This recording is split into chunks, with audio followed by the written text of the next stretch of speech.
la chaîne Mathématiques Sciences. Aujourd'hui, je vais prendre et expliquer une nouvelle vidéo, qui est une vidéo donc en méthodologie, dans laquelle nous allons voir comment on peut réaliser une carte mentale. Et cette fois-ci, donc, nous allons voir comment on peut la réaliser, donc en y mettant éventuellement des couleurs et tout.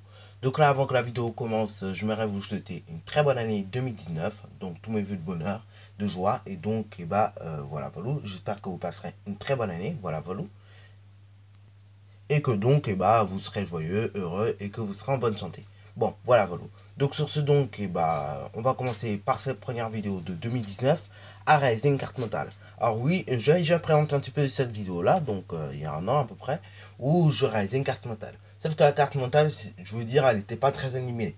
Ce qui veut dire que bon, si on voulait donc mettre des images et tout, il n'y avait pas. Donc là, du coup, j'ai décidé de refaire la vidéo, mais cette fois-ci, donc, en mettant un peu plus d'images et que ça soit plus animé. Donc là, ici, la carte mentale que nous allons faire, c'est sur les transformations du plan que nous étudierons au collège, ok. Donc là, oui, s'il y a des transformations que vous ne comprenez pas encore, c'est un petit peu normal, parce que, par exemple, les homothéties, c'est étudié en troisième, ok. Donc là, juste pour vous, que vous puissiez visualiser un petit peu à quoi ça pourrait ressembler, je vais vous montrer quelques cartes mentales que j'ai réalisées déjà au cours de l'année, ok. Voilà. D'ailleurs, je vous conseille, si vous avez besoin, après, bon, on va voir que c'est pas obligé, mais si vous avez besoin, je vous conseille d'en faire, parce que c'est vraiment la période d'en faire, parce qu'après, bientôt ça va être à rentrer, et le problème qu'il y aura, c'est que vous n'aurez peut-être pas le temps d'en faire. Donc là, on voici quelques exemples que je tire au sort. Donc là, par exemple, carte mentale sur les nombres relatifs. Il y a certains chapitres d'ailleurs, il va falloir qu'on les fasse en deux parties, c'est-à-dire donc, qu'on fasse une première partie, par exemple, vocabulaire, tout ça, et après une seconde partie un peu plus diverse, ok, qui parle d'autre chose. Donc là, ça c'est la partie nombres relatifs, vocabulaire, tout ça. Maintenant, vous avez les opérations qu'on peut faire sur les nombres relatifs. Ainsi, j'en ai fait d'autres sur le parallélogramme, par exemple. Voilà. Donc, vous voyez que, mine de rien, une carte mentale, bon, faut quand même éviter qu'elle soit trop chargée. Après, le problème qu'il y a, c'est que j'ai des fiches assez petites. Donc, je veux dire, pour réaliser une carte mentale, c'est pas ultra simple, ok. Donc là, je vous conseille, mine de rien, quand vous faites une carte mentale aussi, de laisser toujours le verso libre, ok. Parce que au cas où, si vous avez des idées à mettre, on sait jamais, vous pouvez les mettre sur le verso. Donc là, c'est une carte mentale assez récente sur des écritures fractionnaires, par exemple. Voilà, une sur le théorème de Pythagore, voilà. Une sur les statistiques, et encore une autre sur les volumes, que vous avez vu il n'y a pas trop longtemps, voilà. Et enfin, j'en ai réalisé une récemment sur les géométries dans l'espace, ok. Voilà. Donc avec tous les souris et tout. Voilà, donc vous avez vu à peu près à quoi ça va ressembler, donc ça va ressembler quand même à quelque chose de beau, ok. Alors là, les cartes mentales du moins qu'on a réalisé dans la dernière vidéo, voilà. Donc c'était en 2017 il me semble, et du coup c'est 2017-2018 à peu près, voilà. Je crois que c'était même 2017 qu'on avait fait ça. Donc bon, en tout cas les cartes mentales qu'on avait réalisées dans la vidéo de 2017, bon vous irez voir, mais en gros c'est des cartes mentales quand même utiles, mais le problème qu'il y a c'est que si on a une bonne mémoire visuelle, on va pas tout retenir de la carte mentale. C'est pour ça que ici je vous présente une autre manière de faire une carte mentale. Alors là, comme d'habitude, on va conserver, si vous voulez, quelques principes, c'est-à-dire au niveau de la réalisation, on va garder la base, quoi. Donc déjà, ce que je vous propose ici, déjà, c'est de faire un cadre, ok. Dans ce cadre, après vous mettrez le titre du chapitre que vous étudiez, ok. Donc là déjà on réalise le cadre. Là pareil, les fiches, dans quel sens vous les prenez, ça dépend du sens, ok. Donc là, soit vous les prenez dans ce sens-là, ou soit vous les prenez dans ce sens-là. Un conseil aussi au niveau des fiches, ça c'est un conseil tout bête, mais si vous passez en quatrième, parce que c'est à partir de la quatrième notamment qu'on utilise les fiches, bon si vous utilisez ça avant, tant mieux, mais achetez des grandes fiches, pas des titres. Parce que les titres, après oui ça rentre dans le classeur, c'est nickel, mais le problème qu'il y a, c'est que après c'est petit, quoi. Donc t'as pas la place pour faire toutes tes images bien. Et donc souvent moi je suis amené à couper par an certains chapitres. Donc là, déjà, comme je disais, on fait le 4, on met le titre du chapitre. Voilà, donc nous avons écrit le titre du chapitre. Donc là, pour les titres du chapitre, un conseil, essayez d'écrire le titre du chapitre le plus court qui soit, ok. C'est-à-dire, recherche, par exemple, si c'est marqué écriture fractionnaire, addition, soustraction, au lieu d'écrire tout ça, vous pouvez mettre éventuellement écriture fractionnaire et vous laissez de la place pour la multiplication et la division, éventuellement. ok. Donc là, bah, c'est bien justement de faire le chapitre le plus court possible. Oui, parce qu'à la base, le chapitre sur les transformations, j'appelle pas ça juste transformation, j'appelle ça souvent comprendre les fins d'une transformation. Donc là, bah, on essaie de faire les chapitres le plus courts possible pour après avoir la place de mettre tout le reste sur les côtés. Là, alors là, cette étape-là, bon, c'est pas obligatoire, mais si vous avez envie de visualiser un petit peu, si ça vous tente, en tout cas, si vous avez envie de faire des petites décos dans l'encadré, vous pouvez le faire comme ça vous motivera encore plus à apprendre. Moi, je sais que j'en fais parce que perso, moi, à chaque fois que je regarde une carte mentale, j'aime bien voir la petite déco, ok. Par exemple, celle que j'avais vue sur internet, hein, c'est ça qui m'a motivé d'ailleurs à en faire, en mathématiques notamment, elle était vraiment très belle, il y avait toute la déco autour, ok. Et franchement, bon, j'ai bien aimé. Donc là, bon, les images peuvent être très basiques, ce qui veut dire que vous mettez vraiment ce qui vous fait plaisir, quoi, ok. Et donc là, si vous savez pas trop dessiner, bon, vous dessinez un peu comme vous voulez, mais voilà, voilà, après, bon, essayez que ce soit propre, ok. Parce que bon, mis à part les profs de maths et les profs de sciences en général, éventuellement après le prof d'histoire un petit peu, bon, après le reste des profs, souvent, ils précisent pas qu'il faut faire un travail propre. Sauf que si vous voulez déjà si vous voulez vous-même bien réviser, il faut quand même que le travail soit propre. Donc là, une fois que nous avons donc mis le titre du chapitre, voilà, voilà, et maintenant il faut entre guillemets faire un plan. C'est-à-dire donc réfléchir aux différentes parties qu'on va mettre dans la carte mentale. Alors là, vu que les transformations c'est un cours assez grand quand même, hein, voilà, voilà, donc vous pourrez le voir en prime déjà, hein, il y aura beaucoup de vidéos qui vont sortir. Donc justement, je vous propose qu'on fasse des sous-paragraphes, c'est-à-dire donc 4 buts déjà pour résumer les transformations.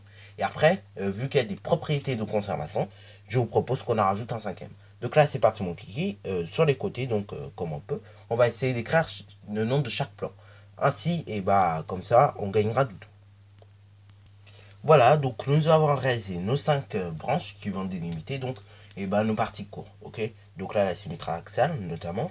Après les rotations, j'ai bien mis un S puisque ici on va parler des rotations en général, mais également donc des symétries axiales, ok, qui est une rotation particulière. Pour ça j'ai mis rotation seulement et que j'ai pas rajouté symétrie centrale puisque c'est une rotation assez particulière. Ainsi, j'ai mis conservation. Donc là, conservation, en gros, c'est toutes les propriétés de conservation que vous devez savoir. Donc là, pareil, si vous ne les savez pas, je vous conseille qu'au moment où je ferai le tableau, ok, de regarder un petit peu toutes les propriétés de conservation. Ainsi, les homothéties et les translations. Donc là, c'est parti mon kiki. Commençons déjà à réaliser donc s'il faut des figures. Alors là, ce que je vous conseille, vu que la place, c'est pas énorme, la place que nous avons, c'est de réaliser les figures sur une feuille, ok, sur une feuille autre. Et après, une fois que nous avons réalisé les figures sur une feuille autre, de les coller quelque part. Et après, donc, ça a délimité plus ou moins le plan court. Bon, voilà, voilà. Donc, nous avons tout simplement fait toutes nos figures. Ce que je vous conseille maintenant, donc, une fois que nous avons fait toutes nos figures, c'est éventuellement de coller et donc de ne pas les coller n'importe comment. Alors, avant de coller les figures, mine de rien, pour la symétrie centrale, enfin axiale déjà, décrivez un petit peu qu'est-ce que c'est. Donc, en gros, une symétrie axiale, c'est l'idée d'un pliage, ok. Donc, du coup, on peut mettre éventuellement transformation qui plie le long d'un axe, ok. Donc on va mettre tout simplement pliage le long d'un axe, ça fera plus court. Voilà, et donc là, ce que je vous conseille maintenant, c'est qu'on colle la figure. Alors donc là, pour coller la figure, vous voyez que ça va prendre pas mal de place. Alors là, ce que je vous conseille, c'est de la plier, voilà, comme ceci. Et une fois que vous l'aurez pliée, et éventuellement soit la coller à gauche, soit la coller à droite. Alors là, vu la place que j'ai, je pense la coller honnêtement vers la droite, ok. Même si bon, voilà, voilà, il y a les translations qui vont entrer. Donc voilà, voilà, je pense à coller plutôt vers la droite. Bon, non, finalement, je vais la coller à gauche. Voilà, donc nous allons coller. Regardez qu'est-ce que ça donne quand on déplie. Ça donne ceci. Ça donne plutôt un bon rendu quand même, voilà. Même si bon, c'est pas très droit malheureusement. Voilà, voilà. Voilà, donc j'ai essayé de recoller ça le plus droit possible. Voilà, voilà.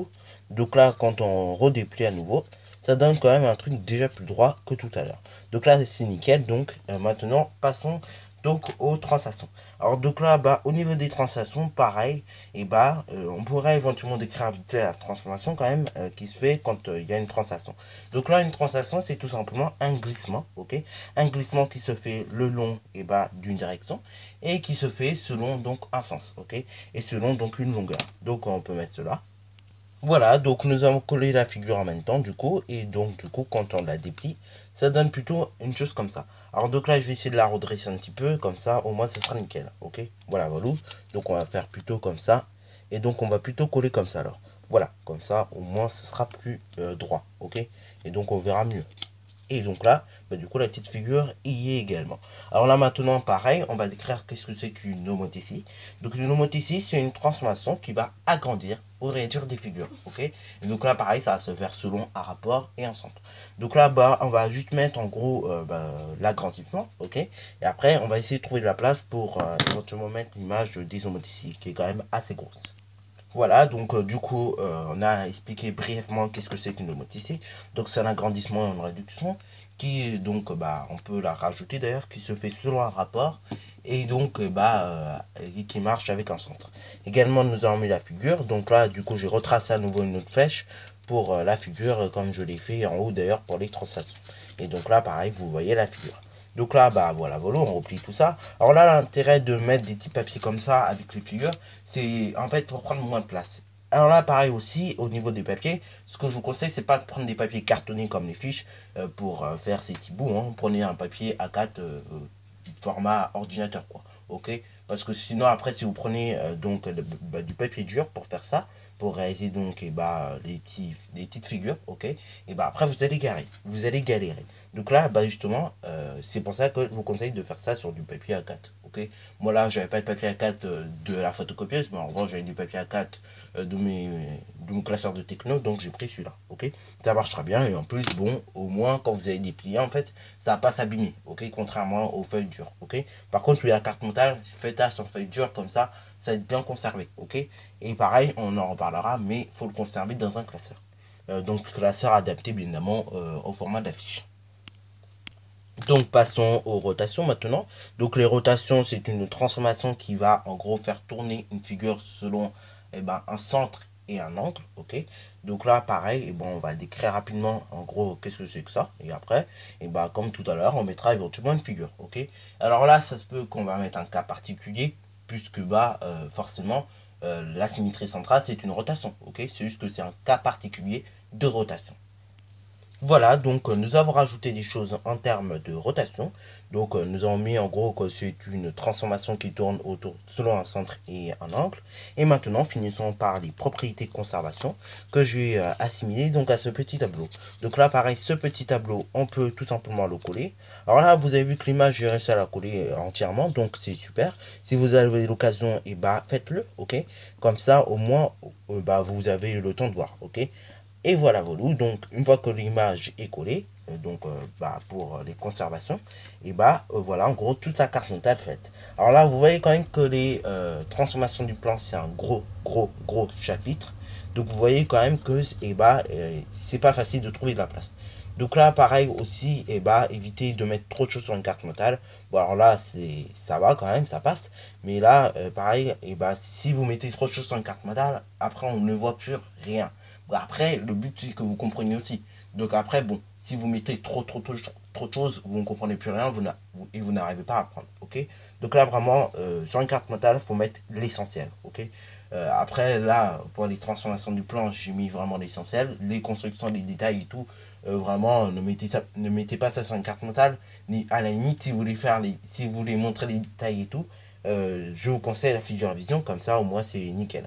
Pareil, au niveau donc de la carte mentale toujours, je vous conseille d'acheter un petit classeur. Bon, après, c'est un conseil que je vous donne. Hein. Après, vous n'êtes pas obligé de l'appliquer en soi, mais je vous conseille d'acheter un petit classeur dès maintenant. Comme ça, vous allez pouvoir conserver en fait toutes vos belles cartes mentales. Ok. Moi, dans mon petit classeur, voilà, j'ai mes fiches que j'ai réalisées en 5ème plus ces cartes mentales, ok. Donc là, justement, conservez-les bien parce que c'est ça qui va vous permettre en fait de réviser facilement après par la suite au brevet, ok. Bon, sur ce donc la vidéo est assez longue comme ça et donc je vous souhaite encore une joyeuse belle année 2019 et que vous soyez en santé, ok, en pleine santé et donc bonne réussite à vous en mathématiques.